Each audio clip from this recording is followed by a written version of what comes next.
أعوذ بالله من الشيطان الرجيم. بسم الله الرحمن الرحيم. الحمد لله والصلاة والسلام على رسول الله وعلى آله وصحبه ومن Endi bugun kelgan darsimiz bo'lsa Abul Barakat an-Nasafi rahimahulloh yozgan Manarul Anvar nomli usul fiqh haqida yozilgan bu matnning sharhi Molla Jiyun rahimahulloh yozgan Nurul Anvar fi Sharhil Manar degan bu kitobning amirning bayanu taqsim mujabil amr bi'itibaril vaqt. Bayanu taqsimi mujabil amr bi'itibaril vaqt degan mazmunga keldik. Bu yerda bayanu mujabil amr fi hukmil vaqtda bezib qo'yibdi, lekin bu xato yozilib qolgan o'xshaydi bu muhaqqiq tarafdan. Ya'ni bugungi olgan darsimizning asosiy mazmuni bo'lsa, biz amirni qado jihatdan tunishtirib bo'ldik. Ma'mur behniki yaxshiligi tarafdan uni tunishib o'tdik. Ma'mur behni yaxshiligini bir qancha qismi bilib, ularni hamma tafsiliy tushuntirib o'tdik. Endi bugun kelgan darsimiz yangi bir mazmun, ya'ni amirga aloqador. Amirga aloqador bo'lgan, ya'ni amirning vaqt jihatdan, vaqt e'tibori bilan, amir vaqt e'tibori bilan qanchaga bilinadi? Uning hukmi qanday bo'ladi? Demak, amirning vaqt e'tibori bilan hukmi o'xshamaydi. Ya'ni vaqtlik amir, vaqtsiz amir. Vaqt cheklamasi bor bo'lgan amir, vaqt cheklamasi yo'q bo'lgan amir. Bu ikkisining hukmi o'xshamaydi. Bizga Alloh taolo Qur'oni Karimda ba'zi amal ibodatlarni mutlaq shaklda buyurdi. Qilinglar deb. Undaq bo'lganda mundaq qilinglar demay, mundaq qilinglar. Masalan, Alloh taolo zakat beringlar dedi masalan. Va atuz zakat. Zakat beringlar deganda unda chaqda munda chaqda deb uni bir vaqtni belgilemedi. Ammo namozni-cho aqimis salati liduluki shams dedi. Zakat kelganda zakat beringlar dedi mutlaq. Unda chaqda beringlar, munda chaqda beringlar demedi. Tushundinglarmi? Ya'ni buni vaqt cheklamasi yo'q. Ammo namoz kelganda-cho aqimis salati liduluki shams. Namozni kun yurganda o'qinglar dedi masalan, peshin namozi masalan. Demak biz ham bu yerda amirning ikki xil ekanligini bildik. Biri vaqt cheklamasi bor bo'lgan amir, yana biri vaqt cheklamasi yo'q amir deb ikki bo'ldi ekan. Shuning amir unda qolgandan keyin amirning mujibasi ma'mur bih. Buyurilgan ishning o'zi tabiiyki vaqt cheklamasi bo'lgan ma'mur bih, vaqt cheklamasi bo'lmagan ma'mur bih. Amir mutlaq, amir muqayyad. Amir mutlaq deganimiz amir mutlaq an qaydil vaqt. Amir muqayyad deganimiz amir muqayyad bi qaydi al vaqt. Yani demek bu şu haqda so'zlaydi bizga.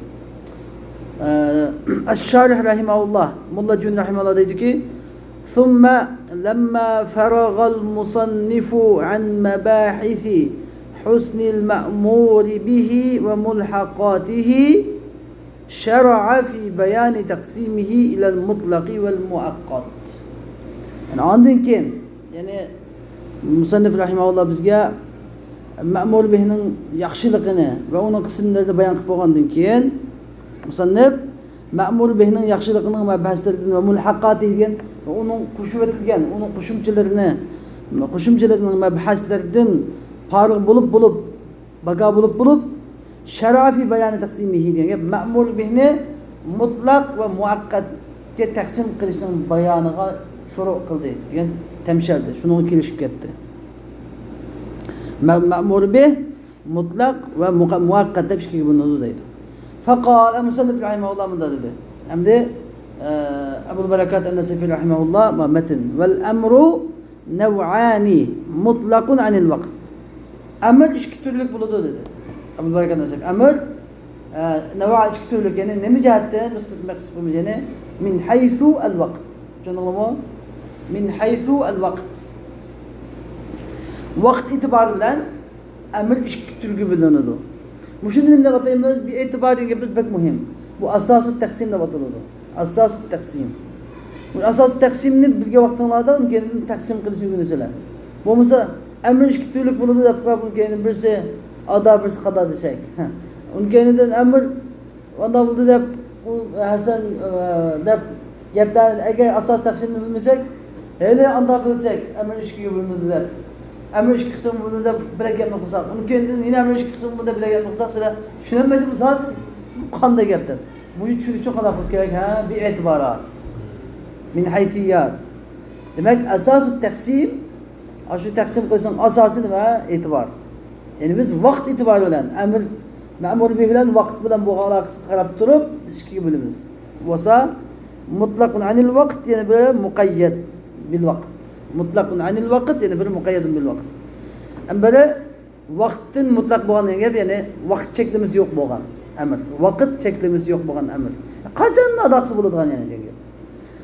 Ash-Shari rahimahulloh dediki, ay ahaduhuma amrun mutlaqun g'ayru muqayyadin bi vaqtin deydi.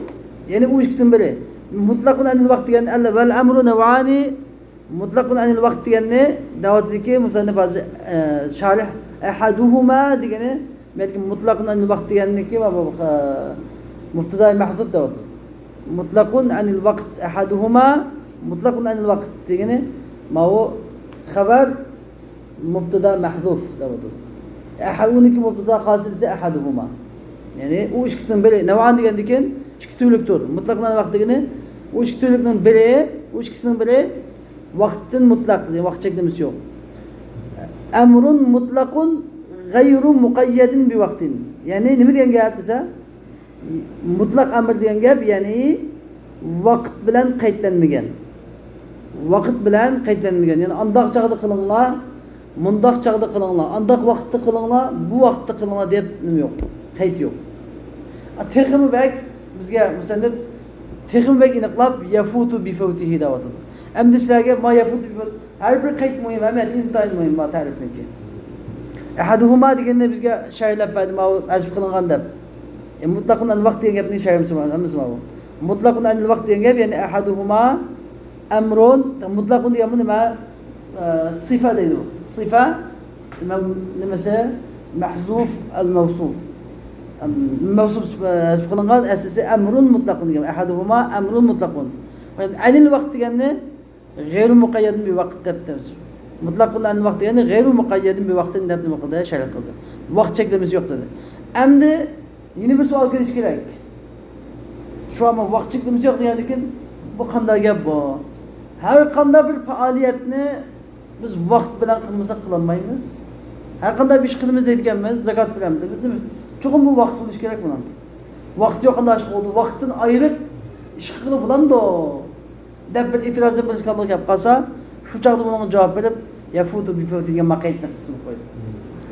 Ya'ni bizning bu vaqt chekimiz yo'q deganimiz yafutu bi fawti deganimiz.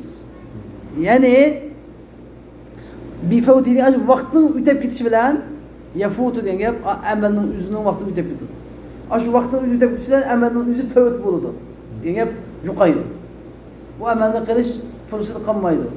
Bu amaldagi o'sha ya'ni yafutu bi fawtihi degani mishadagi agar vaqt bilan muqayyad qayd qilingan bo'lsa, agar vaqt bilan qayd qilingan bo'lsa, qanday bo'ladi? Shu vaqt o'tib ketishi bilan bu amalni birda fawt bo'ladi. Vaqt fawt bo'lsa, amal birda fawt bo'ladi, qo'ldan ketadi degan gap. Lekin bu yerdagi bizniki vaqt chekimiz yo'q deganimiz mushundaq emas, ya'ni. Mushundaq. Ya'ni bu qachon qilsak bo'ladigan. Bir vaqt o'tib, ma'lum bir vaqt o'tib ketsa, buni qilib olmaydigan yoki buni ado degan sifatga yo'qolib ketadigan ish yo'q. Bu bir umr ado. Bir umr ado. Baldır qismi ado, keyin qismi ado. Bunda vaqt chekimiz yo'q deganimiz matuli deb atadi. Masalan, qanday amal buni anda olasiz, bu qanday amal buni shikilay buni desa, kaz zakati va sadaqatil fitr. Yani zakat o'xshash, sadaqa fitr o'xshash deydi. Endi zakat degan zakatdagi farz bo'lish uchun avvalan nisob bo'lish kerak. 85 gram oltin mesela yoki 100 gram oltin. Nisob bo'lgandan keyin bu 100 gram oltin bir yil o'rilish kerak. Bir yil o'rilib kamlab ketmay turgan bo'lsa, undan keyin buni nima zakat keladi. Zakat gadanga vojib bo'ldi. Lekin endi o'sha zakatni shu choq bilan bilishga vojib bo'lamdi yoki kechiktirib ba'zi gunohkor bo'lmamdi. kichiktirib bas bo'lamdi desa, bizning mazhabda ikki xil ko'z qarash bo'lgan. Biri Abu Yusuf rahimahulloh. Abu Yusuf rahimahulloh deydi, zakat ala al-fawr vojib bo'ladi. Ya'ni uni shu mal nisobiga yetib, yil o'ldimi, uni cho'qimni qilish kerak. Shu aman deydi, o'lib bo'lgandan keyin zakatni berib o'tish kerak. Chunki u kila yilg'ichi yashay olamdi, yashay olmamdi. Buni uqmaydi. Anda uqmaydi.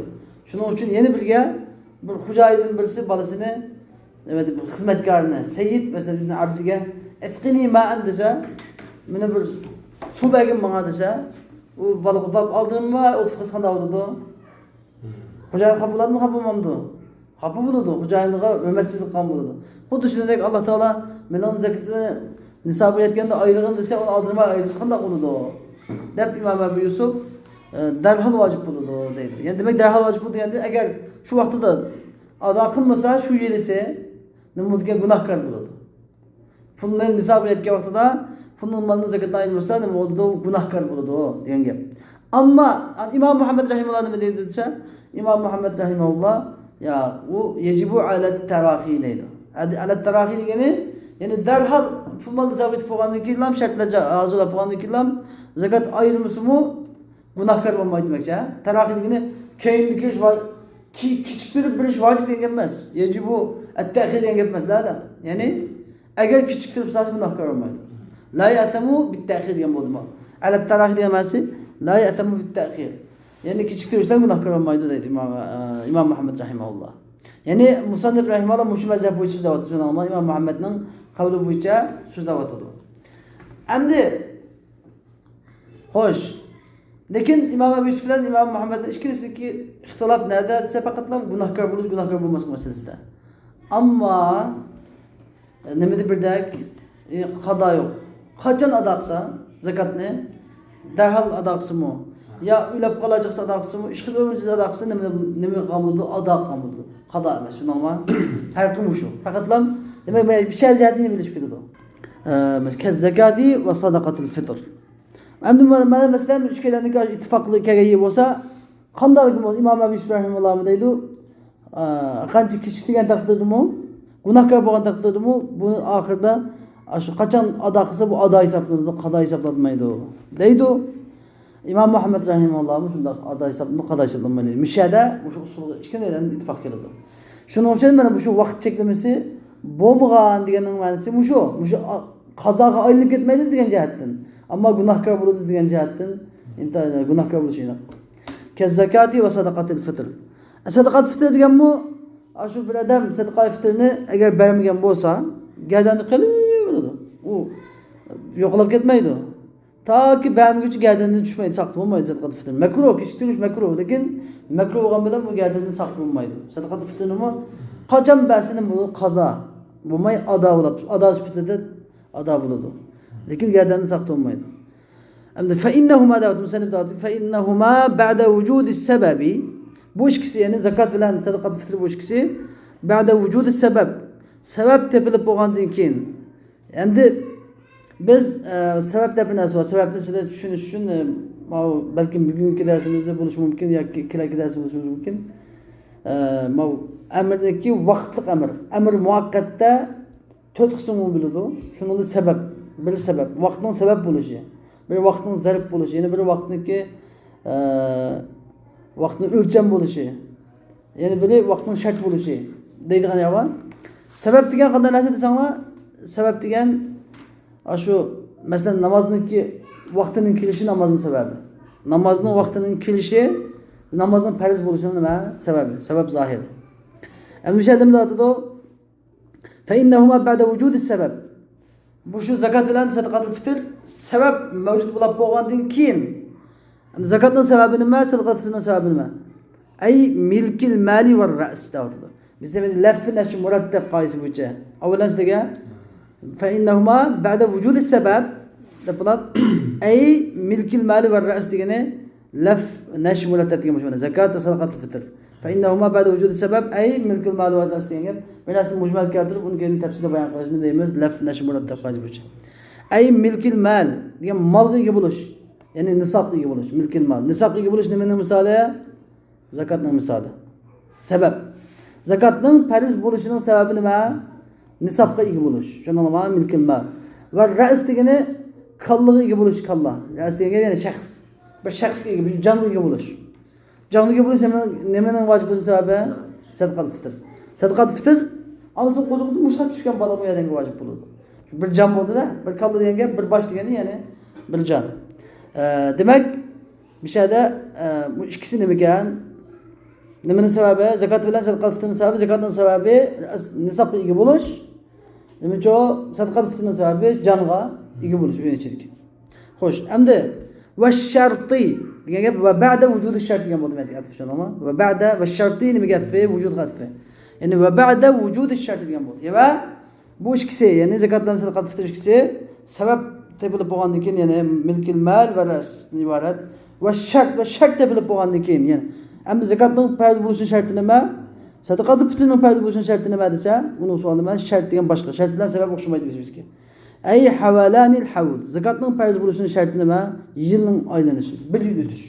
1 yil o'tish shart. Zakatning farz bo'lishi uchun 1 yil o'tish shart. Zakat malga nisobga ega bo'lganlik uchun farz bo'ladi. Zakatning farz bo'lishi uchun 1 yil shu nisobga 1 yil o'tishi shart. Buni deyishadi. Va yawmul fitr. Endi sadaqat fitrning vojib bo'lishi uchun nima shart? Yawmul fitr shart. Tushunammi? Endi shart bilan sababning inchki bir farqini bir şeyni ayıp olasizlar. Shart bilan sababning inchki farqini. Sabab kirishdan burun ishni qilib qo'ysa nima layajuz. Sababdan ilgari, sabab kirishdan ilgari musabbabni qilib qo'ysanglar nima bo'lmaydi? Layajuz, layasih. Durust bo'lmaydi. Ammo shart kirishdan burun ishni qilib qo'ysanglar, masalan, bunda deganim shart degan masalan namozda tahorat ilish shart. Namozda tahorat ilish shart. Sizlar shartni mashrutdan ilgari qilsanglar bo'ladi. Shartni mashrutdan ilgari qilsanglar bo'laveradi. Masalan, namoz o'qishdan oldin tahorat qo'ysa bo'ladi. Bu yerdan bomdod tahorat qilib 5 vaqt namoz o'qiydi masalan. Shart mashrutdan nima bo'ldi? Ilgari bo'ldi. Bunday masala yo'q. Endi la yalzamu min vujudi sharti vujudul mashrut. Shartning mavjud bo'lishidan mashrutning mavjud bo'lishi lozim kelmaydi. Bir odam tahorat olgan bo'lsa, tahorat olgan bilan nima vojib kelmaydi? Namoz paydolik qilmaydi. Namozni bilak bir pay bilan qilish kerak. Endi sabab chu desanglar, sabab musabbabdan, sabab bilan musabbab ayrilmaydi. Demak, shart bilan mashrut ayriladi ekan. Ya'ni tahorat olsam, men tahorat olsam namoz o'qigan bo'lmayman. Ammo ayriladi ekan. Lekin sabab musabbab ayrilmaydi. Namozning vaqti keldi. Namozning vaqti keldi, namoz farz bo'ldi. Namozning farz bo'lishidan namozning vaqti kelishi ikkisi nima? Birisidan ayrilmaydi ekan. Shart degancha desanglar, shu amal qilish uchun shart shu oldin olib bo'lish kerak teshida. Shart teshida. Sabab shu narsaning mohiyatida. Sabab bildi bo'ladi. Shart burun bo'ladi. Shart farqi shu. Endi shu sadaqat fitrni shart dedik. Mana shart bo'lgandan keyin nima maqsadim nima demoqchi desanglar? Demak, sadaqat fitrga yawmal fitr, ro'zat kuni shart, ro'zat kuni bo'lish. Unda bo'lgandan keyin agar sadaqat fitrni ro'zat kunidan bir kun 2 kun bo'ldi desak, bo'laveradi degan. Ro'zat kunidan bir kun 2 kun bo'ldi sadaqat fitrni bersak ejuz. Tushundingmi? Ya'ni shart bilan mashrut ayrilib ketsa bo'ladi deb qo'y, shart bilan mashrut ayrilib ketsa bo'ladi degan qoida bo'yicha bir kun 2 kun bo'ldi deb qo'ysa bo'ladi. Lekin yawmal fitr shart deydi. Nima bo'lish uchun? Vojib bo'lish uchun shart nima? Yawmal fitr. Ro'zat kuni vojib bo'lganga. Vojib bo'lgan vaqti. Lekin bir kun 2 kun bo'ldi bilish nima? Joiz. La yataqayyadani bi vaqtin. Xo'sh, amma yawmal fitr la yataqayyadani bi vaqtin yafutani bi fawtihi. Endi bu ikkisi yil aylanish va yawmal fitr degan bu shart. Mushlar hozir bo'lib bo'lgandan keyin, sabab mavjud bo'lib bo'lgandan keyin va shart mavjud bo'lib bo'lgandan keyin zakat bilan sadaqatul fitr, ya'ni agar shu vaqt o'tib ketsa, bu ikkisi payt bo'ladigan bir vaqt bilan bog'lanmaydi. Qaytanmaydi. Demak, qachon bersa, ulab qolib bo'lguncha bir qatim bersa bo'ladi shu kelgan zakatini.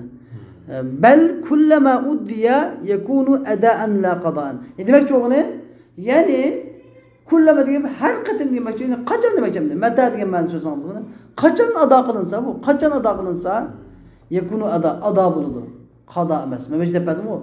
Yani bayatki maksat günahkar olmaydı demek emas. Kichiktusi buluverdi demek emas. Kichiktusi günahkar buludu ama bunu qilgan tülgan narsasi qazo bo'lmay, ada buludu. Ada sifatida ada topadi. Ve in kanal mustahabbu at-ta'jil. Gerçi aldırtış. Zakat ne? Derhal pulunu bosa. Pul malını saklayıp kenaman bir iş bostakını saklayıp yetiştim burunu yakanam. Bakan bosu bir baldayak bir vesimi. Kançı aldırtış deme. Mustahab boğan takdirdi mu? Aldırtış. Ta'jil kılış mustahab boğan takdirdi mu? Ama bir adam küçük tüse bu adab oldu, kaza bulmaydı o devatıdı. Yani bizge misal ketip bu misallar arkalık bizge vaqt çeklemesi yok emir. Ve atuz zekat degen yani vaqt çeklemesi yok emir. Demekçi musandım. Ve huve alet terahiyi hilafen lil kerhi. Emde ve huve alet terahiyi. Ve huve yani vaqt çekleme yani emir mutlak. Emir mutlak anil vaqt. Vaqtin mutlak boğan emir alet terahiyi. Yani yecibu alet terahi. Bunun hükmü, bunun vaciplığı bunda aldırması mı? Günahkar olmaydıgan şekilde vacip buludu. Aldırması mı? Yani nehmeden derhal kılması mı? Günahkar olmaydıgan şekilde vacip buludu. Hilafen lil kerhiyi. Bu İmam-ı Kerhi'ye hilaf halda. İmam-ı Kerhi, İmam Ebu Yusuf Rahimahullah'ın ki kavlini tutkan bu meselede. Ey hadal emrul mutlaku. Yani bu emir mutlak. Vaqt çektiğimiz yok bu emir. Mahmulun indana bizim mezhebimizde alet terahi aldırmay yani aldırması mı günahkar bulunmaydıgan şekilde vacip buludu. Yani alet terahi yani mezhebat demedi. Ey la yecibul fevru fi adaihi.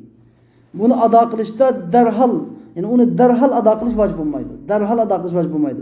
Bel yes'u ta'khiruhu. Yani bel yecuzu ta'khiruhu. Yes'u mezhebi şeyde yecuzu. Belki onu nima kechikirish caiz. Onu kechikirish caiz buludu. Ve indel Kerhi rahimahullah'ın göz karşıda la budde fihi minel fevri ihtiyatan. La budde fihi minel fevri. İmam Kerhi ne dedi o? Bu emir mutlak yani vaqt çeklemesi yok. Vaqt çeklemesi olmayan emirde ihtiyat yüzüden mutlak emir gelsin. Vaqt çeklemesi yok kelgen emir mutlak kelgen olsa bunun ihtiyat yüzüden ihtiyat kılış için derhal kılış. O emirine derhal icra kılış demeye lazım. Vacip. Vacip.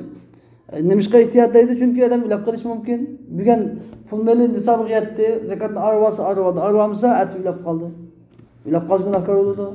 Her ilap kalmışsa pul mal veren bulap ticareti ziyan tadıp bu zekatın ibadet kattı perz emel ibadetin ki aryanmaydı kaldı şu kılış mümkün pulmeliden bulap ala kılap getirip şuna bunun aldırışı vacip. İhtiyat üstünde vacip dedik bunu. Deydi o İmam Kerhi yani Ebu Yusuf Rahimullah'ın ki göz karşı bu. Demiş ki li emril ibadeti. Li emril ibade yani ibadetke buyurganlık için deydi.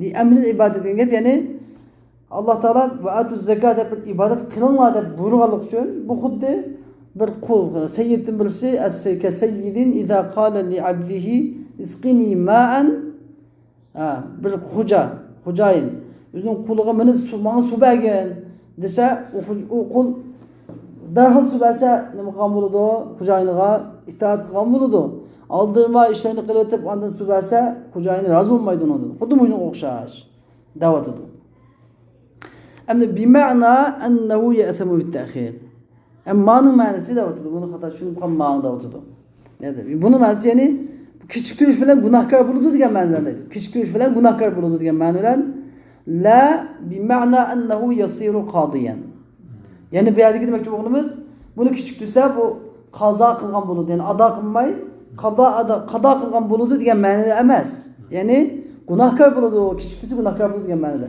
ama depedim Ebu Yusuf ile İmam Muhammed'in ihtilafını şunu öz edelim şu ve indana ve bizim göz karşımızda yani İmam Muhammed'in ki bizim göz karşımızda la ya'samu illa fi ahiril umur nerede bizim göz doğru bizim göz karşımızda o kaçan günahkar oldu zakatını kechiktirishdan günahkar olmaydı belki ömrünün ahirde günahkar oldu fakat ömrünün ahirde günahkar oldu ev hina idraki alamatil mevt ya ki ölemnin alametlerini his kılıp bilib yetgan vaqtida va lam yuaddi fi degan ularning alomatlarini his qilib jon halqum yetib jon talab qilgan chog'da shunda turib yana shu zakatni ado qilmagan vaqtida gunohkor bo'ladi.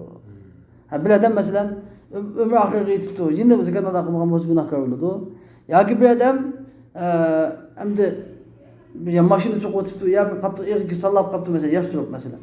Doktorlarimiz uylab qolgan. Endi siz bir oydan keyin uyushgan yo 2 oydan uyushgan endi uyga yegingiz kelgan yeb rahat o'tiring deb doktorlar uyga oladigan bo'lsa, uyusi ina qilgan buniki. Mo'ynda chaqdimi yana zakatni ado qilmasa shu chaqda gunohkor bo'ladi deydi ekan Imom Muhammad rahimahulloh. Demak, bu usul bizda Imom Bizdaviy demakchi. Usuliy yo'llarni qarashdik Karxiy, Bizdaviy, tushunamizmi? Ikkiga bo'ladi. Karxiy bir tarafda, Imom Bizdaviy bir tarafda bo'ladi. Asosiy Bizdaviyniki usulisi hamma usullarni qilgan. Usul jihatdan Imom Bizdaviyniki usuli asosiy mashhur bo'lgan, shu kishilik bo'lgan usul jihatdan. Endi Mulla Jiyun rahimahulloh deydiki va daliluna huwa ma ashara ilayhi. Xo'sh. Endi bizniki bu nima deganligimiz bizning dalilimiz, ya'ni amr mutlaq yajibu ala tarahi degan usul qoidamizga bo'lgan dalilimiz. Har qanday qoidani birinchi qilib dalildan kelib chiqadi. Ya'ni amr mutlaq degan darhol qilish vojib bo'lmaydi. Agar oldirmay qilsa-mu, gunohkor bo'lmaydigan shaklda vojib bo'ladi degan mush gapimizdan dalili deydi. Musannif uning dalilini yana Abul Barakat an-Nasafi rahimahulloh munu qavli bilan bizga deb bergan shart qilayotgan deydi. Li alla ya'uda ala mawdu'ihi bin naqdi. Abul Barakat an-Nasafi deydi mush bir jumla. Li alla ya'uda ala mawdu'ihi bin naqd. Ya'ni siz nima uchun amr mutlaq anil vaqt mushg'ullik darhol qilish vojib bo'lmaydi buni desa, ya'ni ala mavdu'ihi degi damir amrga qaytadi. Ya'ni amrning mavzusiga qarama-qarshi bo'lib qolmaslik uchun. Amrning mavzusiga bin naqd degan qarama-qarshi bo'lib qolmaslik uchun. Amrning mavzusiga qarama-qarshi bo'lib qolmaslik uchun. Buni degan gap. Mavzusi degan gap ya'ni ala mavdi ala. Amr dastlabda qo'yilganda, ya'ni Alloh taolo bizga buyurgan vaqtda nimani asos qilib buyurgan? At-taysir va at-tashil. Oson qilib bilishni, yengil qilib bilishni asos qilib, shuni asosiy maqsad qilib turib, la yukallifullohu nafsan illa wus'aha deb turib, Alloh har bir insonni qilolmaydigan ishga hargiz buyurmaydi, taklif qilmaydi deb turib, taklif Alloh taolaning taklif, ya'ni amr degan taklif degan gap, taklifi deymiz yana. Alloh taolaning takliflari nima ustiga qurilgan? Insonning qila oladigan ishiga. İnsanın kuchami yetadigan, qudrati yetadigan ishga buyurishga qo'yilgan. Endi biz bir odam shu pul bulab bo'g'icha, pul o'nchiq yeb bo'g'icha darhol bo'lishing vojib, darhol bo'lsa gunohkor bo'lasan desak, mushu mavdu. Hada mavdu huwa at-tashil. Amrning tashil uchun, yengillik uchun bo'lishidagi mushu mavzu nima bo'lib keladi? Aks. Bizning qoidamizning o'zi hozir bizning vojib degan hukmimiz asli mavzuga qarama-qarshi bo'lib qoldi. Amr darhol vojib, amr mutlaq darhol vojib desak, mush amrning o'zi amrning asli mavzusiga qarama-qarshi zid kelib qoladi.